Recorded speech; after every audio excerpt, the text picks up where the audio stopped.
Can my casual relationship with someone become serious? We're going to dive into this conversation today. You know, it seems to me that casual relationships now outnumber serious relationships. And when I think of a serious relationship, I think of people who are either living together, married, and sometimes what's known as living together apart. And we're going to dive into that a little bit today. But it seems like the prevailing narrative these days, oftentimes in the dating marketplace, is either people that are hooking up, people that are what's known as friends with benefits, people that are in situationships, and people who are in casual relationships. And you might be wondering, what is a casual relationship? So I'm going to share it from my vantage point, my point of view. Now, I've determined, and this is just me, this is not the population at large, but I think there are 3 levels of commitment today when we think of romantic relationships. And the first level of commitment is the agreement to be monogamous and exclusive. Now, some of you might be saying, well, aren't those one and the same? Well, not necessarily, because a person can be monogamous, meaning they're not going to have sex with anyone, but they're still actively going to be out there dating. Okay. That's also kind of why situationship term developed, because it's people, and it's not necessarily about monogamy and situationships, but what the difference between monogamy is you're not going to have sex with anyone. Exclusivity is you're not going to actively put yourself out there to be seen by anyone or actively see someone to replace someone that you're having sex with. So that's why I differentiate between monogamy and exclusivity. Now, I would say most people would agree that being exclusive after a first date is very rare. Meaning you're not going to actively seek other people. I personally believe in dating one person at a time, In other words, if you're going to explore something with somebody, you do it one at a time. Now, some people go, well, that's exclusivity. No, that's just basically giving your attention to one person at a time. But the word exclusivity, the word monogamy, is basically, from my vantage point, an agreement with another person to explore a relationship that includes physical intimacy. Now, here's the thing I've observed with relationships today, particularly casual relationships. I think one or both people find themselves in a circumstance similar to if they were in a job that they didn't necessarily love. They're in a job they didn't necessarily love. Okay? You're in this job, you don't love it, but you don't want to put yourself out there to go look for a new job. That's what dating feels like. I mean, quite frankly, many of you said that dating feels like work. In other words, putting yourself out there to meet other people feels like so much work. So some people find themselves in a relationship that is casual, that's monogamy and exclusivity, but they just don't want to put themselves out there from the vantage point of replacing this job, even though they might have monogamy and exclusivity. Now, I'm going to come back to the job analogy in a moment, but let's talk about the level 2 of commitment. Level 2 of commitment is teammates. You operate as teammates. You begin to integrate into each other's lives. Maybe you're spending time with family and friends. Maybe you're going to a work party together. Maybe you are helping each other in your professional capacity. You start helping the other person like you would a teammate, whether you're on a basketball team, you're on a tennis team. You're doing things in unison with one another. Well, not necessarily unison, but you're doing things together to build something. That's what teammate is all about. As I've said in previous videos, it might be saying, hey, I'll drive you to the airport because you're taking a flight out at 6 a.m. It might be, hey, do you want me to pick up your dry cleaning on the way from work? That's operating as a team. Maybe it's doing chores together in each other's homes. You're operating as a team with one another. Now, I would say a lot of relationships reach this level of 1 and level 2. Level 1, monogamy and exclusivity. Level 2, teammates. And yet, why are those still casual relationships, at least from my vantage point? Let's come back to the job. You're okay with the job. You're committed to the job. You operate as a teammate in this job. But something is missing. An X factor is missing. And what the X factor is, what I call level 3 of commitment, is all in. All in. By the way, we've heard this in wedding vows for richer or poorer, sickness and health. You know, that's what all in is. You're beyond teammates. You are looking out for the other person's best interest. That's what trust is. When you think about trust, we oftentimes think of fidelity, but when we go deeper into trust, trust is, I've got this other person's best interest at heart. I'm always looking out for their best interest. Now, without compromising my own interest, But that's really effectively what trust is. And all in is that space of going, I've got your back. I'm here. You want me. We are important. I'm not going anywhere, and I only want you. And by the way, if you've watched previous videos of mine, I believe when we say the words, I love you to another person, or when we are in love with another person, we say, I'm here. You matter. We are important. I've got your back. I'm not going anywhere, and I only want you. I'm here. That means I'm present to this relationship. I'm here. I'm present to this relationship. I'm not thinking about replacing you. I'm not thinking about getting a job elsewhere. I'm in this job. And I'm using the job analogy, okay? I'm here. You matter. That means your feelings matter to me. Your feelings matter to me. I care about you, how you feel. We are important.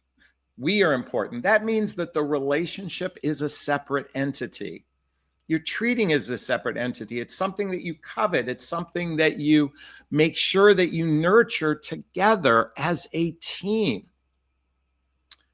I'm here. You matter. We're important. I've got your back. That's where that teammate comes in. I've got your back. If you need me, I'm there for you. If you've got a colonoscopy this week and you need me to take you to the doctor and pick you up, I'm there. I've got your back. By the way, for those of us midlife, those of us over 50, we all know about colonoscopies and doctor's appointments, because ultimately for those of us in midlife, a big part of a serious relationship is you've got my back. You're going to be there, because the reality is the days in front of us are shorter than the days behind us for those of us in our 50s. In fact, the average life expectancy of a person is 79 years old. So if you're 55, 60 years old, that means your body is going to start breaking down. I've got your back. Let's repeat that. I'm here. You matter. We're important. I've got your back. I'm not going anywhere. That means I'm fully committed to this relationship. That's what all in is. I'm fully committed to this relationship. And I only want you means I passionately desire you. I'm not looking on Instagram and getting off on other women or men, for that matter, if it's a woman looking on Instagram. I only want you. I covet you from that sexual perspective.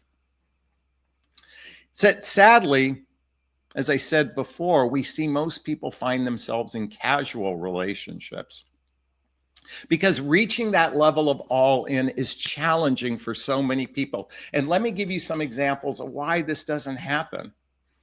I'm going to tell you something. For those of us over 40, roughly 75% of people over 45 years old who are in the dating marketplace are divorced. And that's anecdotal on my part, but I think most of you would agree that's probably an accurate number. 75% of people are divorced. And I will tell you, divorce comes with an emotionally traumatic experience, particularly in many cases from a financial perspective. So when we think of all in, it's not just all in emotionally, it's not just all in physically, it's all in with our resources to support one another. And we see a lot of men and women are radically gun shy from that perspective. Listen, ladies, I've heard you say, I don't want to be a nurse, or I don't want to be a purse. So this isn't singular to men, that men are simply gun shy for marriage because of a financial calamity that happened. And certainly the reason why women say, I don't want to be a nurse or a purse, is because they know as we age, we're going to physically have to take care of someone. The sad part of this is particularly for those of us that are, for those that are over 65, 70 years old. That's a real reality. And many people don't want to take that on, women and men. I don't want to be a nurse or a purse. So coming back to a bad divorce financially can cause people to stay in casual relationships. They're okay with that monogamy and exclusivity. They're okay with teammates, but they're not capable of going all in. And there's another reason why a lot of people, men and women in particular, are afraid to go all in, because they had a painful breakup. They had a relationship that hurt them deeply. When you find yourself in a treasured relationship that didn't work out, particularly if it wasn't your choice to end the relationship, whether you're a man or woman, that can make a person very gun shy to wanting to go all in with another person. It's scary to go all in. There's an emotional responsibility to a relationship. There's a physical responsibility to a relationship. And when I say emotional, caring for another person's feelings is a responsibility. I mean, in other words, if you have integrity and you take it seriously, there's a responsibility to that. Spending time with another person is a physical responsibility. And as I said before, there's even financial responsibility when we start to go all in with another person. And if somebody went through a traumatic breakup, and by the way, I look at, I believe men, when they love and they love deeply, it can be very, very painful. Many men don't know how to process their emotions and feelings when a treasured relationship ends. Now, that's why they opt for casual relationships, because it doesn't require going all in with another person. See, casual covers your basic needs of companionship, connection, and sex. Now, in many cases, they want it at a limited basis. In other words, once or twice a week. This is what we see with so many casual relationships. There is only about once or twice a week at best. In fact, this is one of the reasons why long distance relationships are so popular, because it doesn't require that physical connection. And in many cases, doesn't even require a financial connection with that person because of distance. It allows them to get that companionship, connection, and sex without any deeper all-in commitment. Sadly, fear is what blocks us to going all in with another person. That X factor I talked about, that X factor. Love can be very painful if you've had a traumatic experience with a relationship, or sadly, like many of us, that we had a traumatic experience with one or both of our parents. The first people that taught us about love could have emotionally damaged us significantly, where we have wounds of abandonment, we have wounds of rejection. If you're not familiar with the work of the Hoffman process, I invite you to do it. This is a book to do a deep dive into healing your childhood wounds and adult traumas that makes it difficult to open up to another person to love. See, I think the reason why many people are incapable of going all in is they have walls up around their heart. And they might be good men. They might be men of stature. They might be men of success. They might be men of character. And yet, men of success, men of character, good men might still have a wounded heart that makes it difficult for them to go all in with another person. So I want to come back to the job analogy, because I think a lot of you ladies find yourself in casual relationships, and it's better to have something than nothing. And for many people, that's the case. And you have to understand that, or not understand, but you have to decide, are you willing to accept that? I know many of you would like the fantasy of love, being angels singing, oh, rainbows in the sky, birds chirping, doves flying, sunshine, rainbows, angels singing.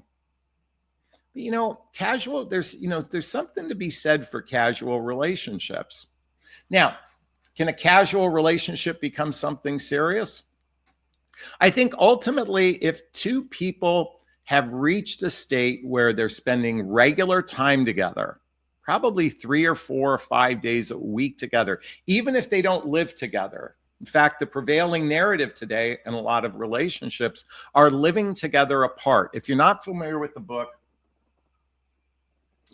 Living Apart Together by Ann Watson. By the way, this is a tiny little book. I mean, it's 100 pages, but it's a lot of like white space, okay? Living apart together.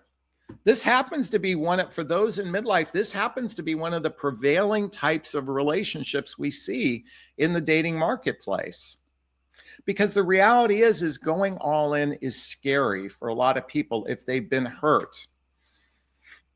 And the other thing is, coming back to the job analogy, imagine you end this job. Okay, you end this job to go put yourself out there. You found a job and all of a sudden it ends in the probationary period and you're feeling yourself, God, I had this job that paid my bills. Now I'm left with nothing. I think this is why a lot of people opt for something versus nothing. This is why hookups, situationships, casual relationships, because the reality is at midlife, serious relationships are radically complicated. Blending lives with another human being is radically complicated. Finding someone who shares your values, your interests, your hobbies identical is rather complicated. And quite frankly, sadly, we are swimming in a sea of emotionally wounded people who have done little work to heal, to open their heart up for that it factor I talked about, that capacity to go all in. The reality is dating and relationships are not for the faint of heart. It is the Hunger Games out there. I'm sorry to break the news to you. It is not angels singing sunshine and rainbows. I know that there are the exceptions to the rules. You see all those exceptions to the rules. And by the way, here's the thing. I still opt out for the exception versus the rule. I'm here just sharing you what I believe is the prevailing narrative, and yet I still hold hope for every one of you to find that relationship where you're actually singing like angels, where it's sunshine and rainbows. I hold that space for you. In fact, I want to share with you quickly a story. I met a man this past weekend who's in a 20-year relationship, but they live separately. For financial reasons, for other reasons, they live separately, but they live just a few miles from one another. They see each other almost every day. They are all in this relationship. And he said it started off casual, but the more time we spent together, the more we began appreciating one another. And so can a casual relationship turn into something serious? I only believe it's going to happen when you spend more regular time together. Otherwise, if you find yourself in a long distance relationship, which is mostly casual, or you find yourself in a relationship where you only see each other once or twice a week at best, those are going to be situationships, casual relationships. It is the time spent together is where it's going to shift into something serious. And this man I spoke to, said that he was fully in love with her. It's just they lived together apart. So coming back to, I hold space for the exception, not the rule. I'm going to make a prayer for all of you who are watching this. God, universe, spirit, I invite in everyone who is watching this to attract in a relationship, that juicy, delicious relationship where they have amazing communication with one another, that they can talk with one another like two best friends, where the chemistry between them is off the charts, and they have great all-in sexual chemistry with one another, and they can blend lives together with relative ease. And they share the same values that allows them to build the deep roots of trust through teamwork, through social activities, hobbies, mutual interests, spending time with family and friends. God, universe, spirit, I hold this space for everyone to become the exception, not the rule. And yet, if you find yourself in the rule, there's nothing wrong with that either. What you have to do is make peace with it to be able to enjoy and accept it. Is this sinking in? Is this resonating with you? Please let me know if it is. I'd like to hear your thoughts on what I just shared. Post a comment below. I do my best to read them all in the first 24 hours. As always, if you find value in my videos, please hit that like button. Please share this video. Please subscribe to my channel and hit that notification bell so you can be notified of new videos as well. Also, if you want to connect with me directly, there's links below to schedule a discovery call with me to see if working with a coach is right for you. There's a link to join my group called Midlife Love Mastery, where you can have direct access to me on a regular basis for just $20 a month. You can join, or you can follow me on Instagram. You can get my dating vows listed below. And you can get all the books I recommend in the Jonathan Recommend Books section.